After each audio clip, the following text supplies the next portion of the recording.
Very good morning, students. And once again, I welcome you all here on online classes. Today, we are going to discuss in Moral Science, Lesson 3, Self-Dependence. Okay, so everyone open your book and let's start this. Self-Dependence, Lesson 3.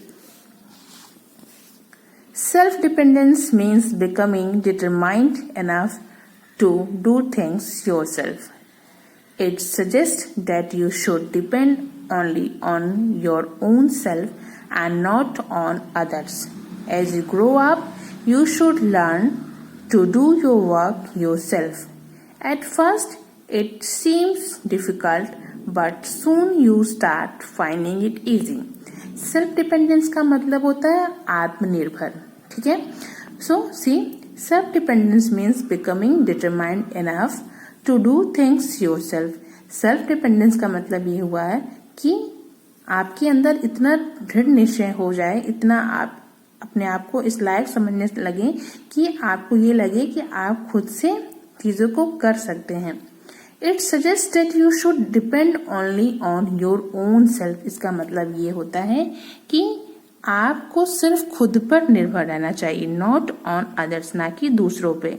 As you grow up, जैसे आप बड़े होते हैं, you should learn to do your work yourself. आपको अपने काम को खुद करना सीखना चाहिए. At first it seems difficult, लेकिन शुरू में ये आपको बहुत डिफिकल्ट लगेगा, बहुत कठिन लगेगा. बट सून यू स्टार्ट, लेकिन जैसे जैसे आप स्टार्ट करोगे, जैसे जैसे आप इसे करते रहोगे, स्टार्ट फाइंडिंग इट इजी, और आपको ये आसान लगने लगेगा.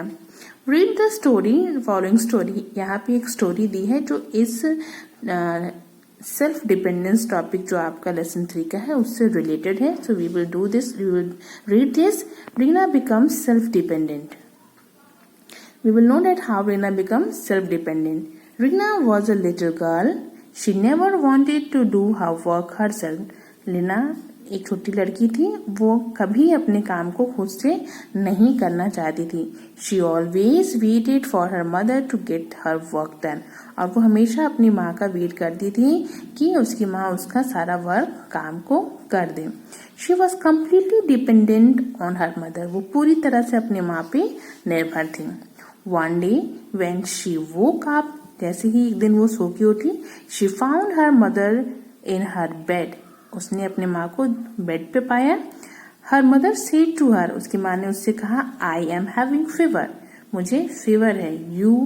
Your dad is taking me to a doctor. और तुम्हारे जो डैड हैं, तुम्हारे पिताजी मुझे डॉक्टर के पास ले जा रहे हैं. Get ready for your school yourself. और तुम खुद से जाके स्कूल जाने के लिए तैयार हो जाओ. Eat something, और कुछ खा लेना. Saying this, she went away to go to the doctor. ऐसा कह के वो डॉक्टर के पास गई. Reena could not understand what to do. Reena को कुछ भी समझ नहीं आ रहा था कि वो क्या करे. She become irritated. वो बहुत ही irritate हो गई. She went to the bathroom. वो बाथरूम गई. She put toothpaste on the toothbrush. और उसने अपने ब्रश पे पेस्ट को लगाया. She had to fill the bucket and take bath. उसे अपने बकेट को फिल करना था, फिर उसे नहाना था. Then somehow she wore the school uniform herself. और इसी तरीके से इसके बाद उसने अपने स्कूल यूनिफॉर्म को पहना. Then she went into the kitchen. उसके बाद वो कहाँ गई? किचन में गई. She peeled 2 boiled eggs. और उसने 2 boiled eggs को, उसके छिलकों को पील किया, छिला. That were kept over there, जो वहीं रखे हुए थे. Then she took a glass of water and added some salt, sugar and lemon juice into it.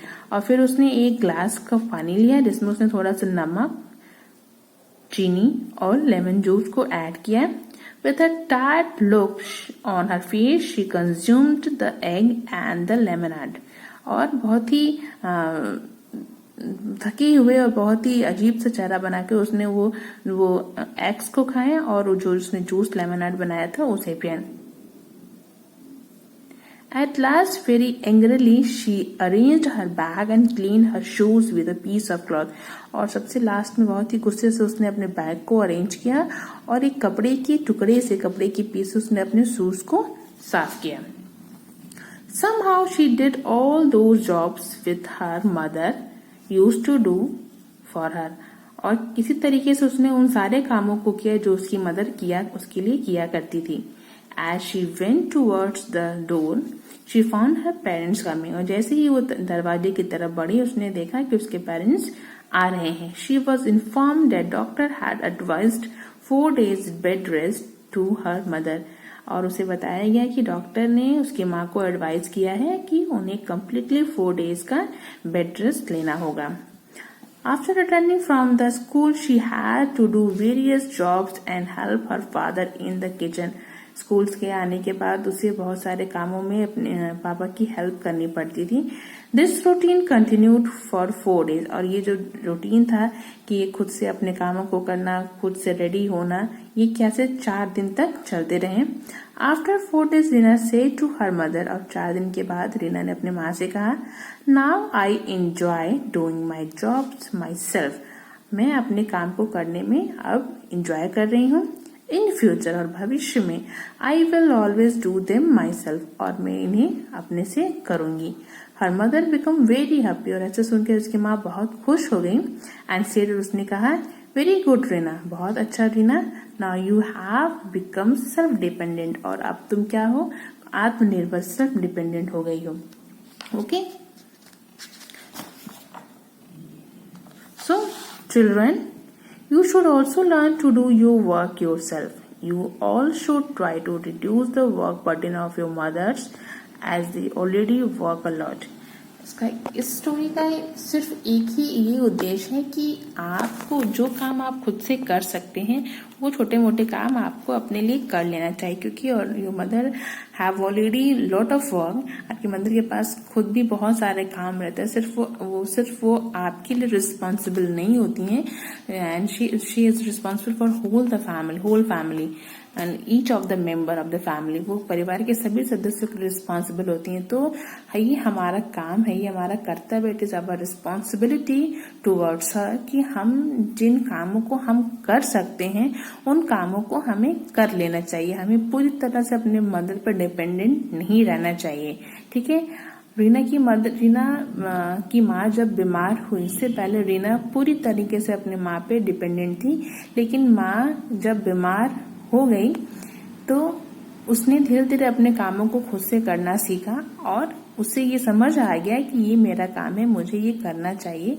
और पहले तो उसे कुछ डिफिकल्टी हुई, लेकिन धीरे धीरे वो उन कामों को आसानी से करने लगी, सीख गई.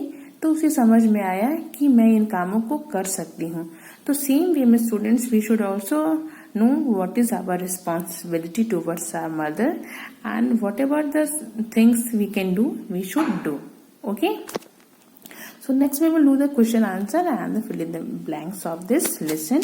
And once again you revise the story self dependent. It's a very good story and I hope you will learn something after reading this.